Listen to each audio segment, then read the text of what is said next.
여러분은 변비약에 대해 이런 얘기를 들어보신 적 있으신가요? 변비약을 먹으면 살이 빠진다. 변비약은 우유와 함께 복용하면 안 된다. 과연 모두 사실일까요? 지금부터 변비약에 대해 알아보도록 하겠습니다. 시작하기 앞서 우리가 약국에서 쉽게 구할 수 있는 변비약에 대해서 알아볼까요? 변비약은 변비를 해소하고 변비로 인한 증상을 개선하는 약물로 하제 또는 완화제라고도 합니다. 변비약은 5종류로 나뉘고 저마다 다른 방법으로 작용합니다. 첫 번째, 장내에서 수분을 흡수하여 변의 부피를 크게 함으로써 배변 횟수를 증가시켜주는 팽창성 완화제. 두 번째, 굳은 변을 연화시켜 대장을 더 쉽게 통과하도록 하는 연변화제. 세 번째, 장관에서 흡수되지 않는 염류가 삼투압 작용으로 소장에서부터 수분을 머무르게 하여 변을 묽게 하고 동시에 연동 운동을 활발히 하여 배변을 도와주는 염류성 완화제. 네 번째, 장관 내 삼투압을 증가시켜 대장 내부로 수분을 끌어들여 대변을 부드럽게 해주는 고삼투압성 완화제. 마지막 5번째로는 대장 내의 수분과 전해질 흡수를 방해하고 장점막을 자극하여 대장 근육의 수축을 유도해 강제로 배변을 일으키는 자극성 완화제가 있습니다. 자, 변비약이 무엇인지 가볍게 살펴보았으니 이제 변비약의 오해와 진실에 대해 말씀드리겠습니다. 첫 번째 오해, 변비약을 먹으면 살이 빠진다는 것이 사실일까요? 결론부터 말하자면 이는 사실이 아닙니다. 변비약을 복용했다고 주요 영양소의 흡수가 줄어들지 않으니 장기적으로 체중을 줄여주는 효과는 없습니다. 물론 물과 전해질, 우리가 소화할 수 없는 섬유질이 배설된 만큼 저울의 눈금이 내려갈 수는 있지만 체지방량에는 아무 영향이 없다고 합니다. 두 번째 오해, 변비약을 우유와 함께 복용해도 될까요? 정답은 반은 맞고 반은 틀리다입니다. 모든 변비약에 해당하는 이야기는 아니지만 자극성 변비약의 경우엔 맞는 말입니다. 자극성 완화제는 약 성분이 장에서 녹도록 특수 코팅이 되어 있는데 우유와 함께 마시게 되면 장에서 녹을 코팅이 위에서 미리 녹아버리게 됩니다. 그렇게 되면 대장 운동을 촉진해야 할 약이 위장 운동을 촉진해버려서 위에 경련이나 통증이 올 수 있습니다.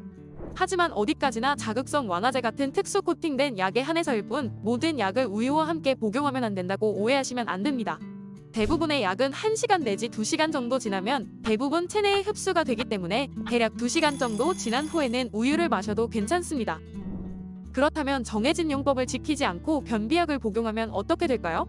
만약 약물의 적정량을 지키지 않고 복용할 시에는 다양한 부작용이 발생할 수 있습니다. 식약처 관계자는 변비를 치료하기 위해 약물을 오남용하게 되면 정상적인 대장 운동 기능을 떨어뜨릴 수 있어 주의해야 한다. 며 약물의 적절한 복용을 강조했습니다. 또한 허가 내용에 따르면 자극성 완화제는 장기간 계속 사용하는 경우 약물에 대한 내성이 증가해 변비가 악화될 수 있어 연속적으로 매일 일주일 이상 사용해서는 안 된다고 하였습니다.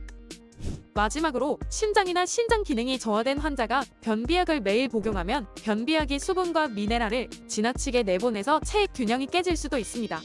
변비약을 과용해 심각한 탈수와 함께 전해질의 균형이 깨지면 신경에 문제가 생겨서 발작을 일으키거나 심장에 무리를 주고 심하면 사망에 이를 수도 있습니다.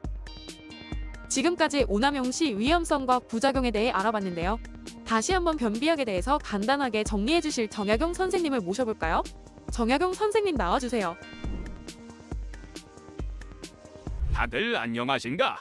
오늘은 대표적인 변비약인 아락실, 마그밀, 비코그린이 해당되는 팽창성 완화제, 삼투성 완화제, 자극성 완화제에 대해 자세히 살펴보겠소.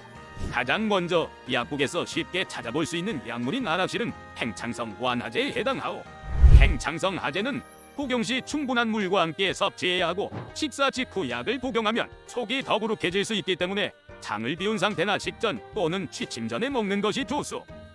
두 번째로 임산부변비약으로 잘 알려진 마그밀은 삼투성 완화제에 해당하오.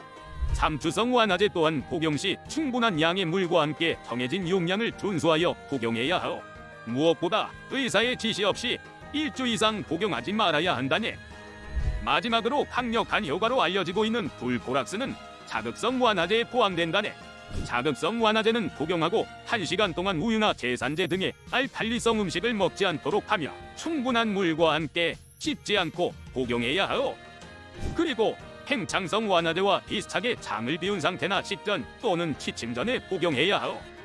변비를 치료할 수 있는 가장 좋은 방법으로 전문가들은 약물에 의존하기보다는 스트레스를 피하고 충분한 식이섬유와 수분 섭취, 규칙적인 운동 등 식습관과 배변 습관의 개선을 위해 노력하는 것이 먼저 고려돼야 한다고 주장하였소. 하지만 어쩔 수 없이 약물의 힘을 빌려야 하는 상황에서는 복용 전 반드시 의사나 약사와 상담을 해야 하오. 전문가의 상담 없이 2가지 이상의 변비약을 함께 복용하거나 복용량을 늘리지 않고 정해진 용법, 용량에 따라 충분한 양의 물과 함께 복용하도록 하게나. 와, 그렇군요. 오늘도 선생님 덕분에 변비약의 올바른 복용법에 대해 알게 되었어요. 그럼 마지막으로 오늘 영상에서 배운 내용을 복습해볼까요? 그럽세.